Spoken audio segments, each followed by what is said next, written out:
El Instituto Integridad y Sabiduría presenta Teología, Palabra por Palabra, con el pastor Miguel Núñez.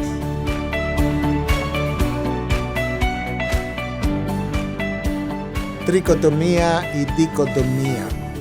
Si tú le preguntas a la mayoría de la población, aún aquellos que no han recibido instrucción bíblica, que cuál es la composición del ser humano, lo más probable es que escuche algo como, bueno, hay un cuerpo, hay un espíritu y hay un alma.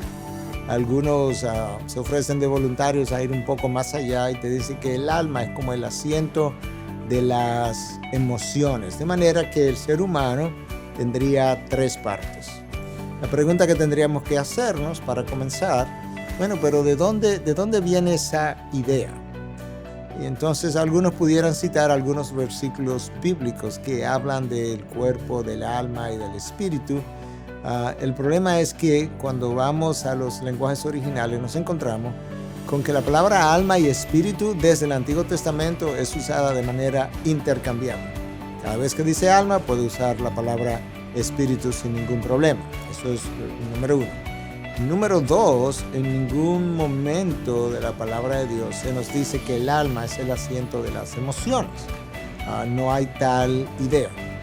Número tres, hay un pasaje en la palabra que nos habla del cuerpo, del alma y del espíritu, pero hay dos observaciones que tenemos que hacer en ese lugar. Número uno, ese pasaje no está en los mejores manuscritos del griego anterior al siglo IV.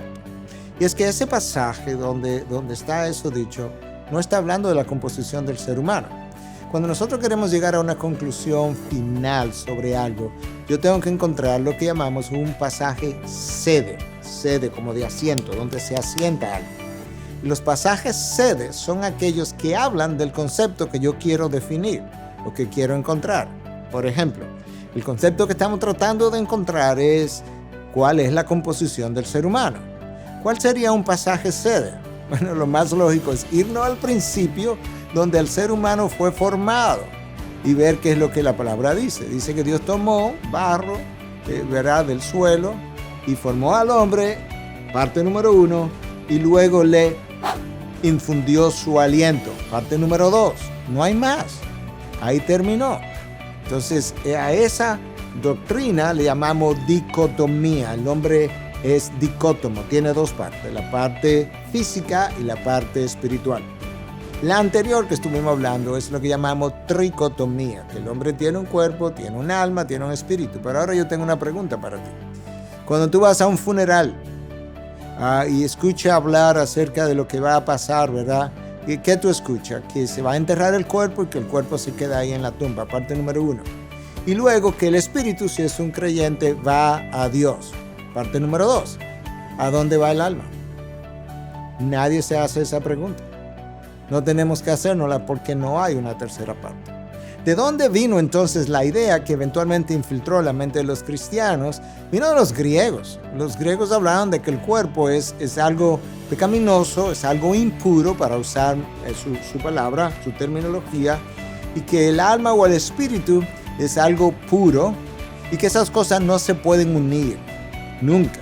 De hecho, algunos de los gnósticos se hicieron liberales y se dedicaron a pasiones del cuerpo, porque ellos decían, no importa lo que tú hagas, los vicios que tengas, porque eso nunca va a contaminar el alma o el espíritu, que siempre va a permanecer pura. Entonces crearon en su manera filosófica de pensar una tercera parte que establecía como el puente de unión, y a esa parte le llamaron el espíritu. Pero eso no se corresponde al lenguaje bíblico. Por otro lado, tenemos un problema que es un debate que se dio en la época de los 70, 80 del siglo pasado, cuando aquellos Charles Ryrie, como teólogo, hablaba de que un cristiano pudiera aceptar a Cristo como pudiera aceptar a Cristo como Salvador y no como Señor, y que por eso tú veías en la experiencia el cristiano carnal.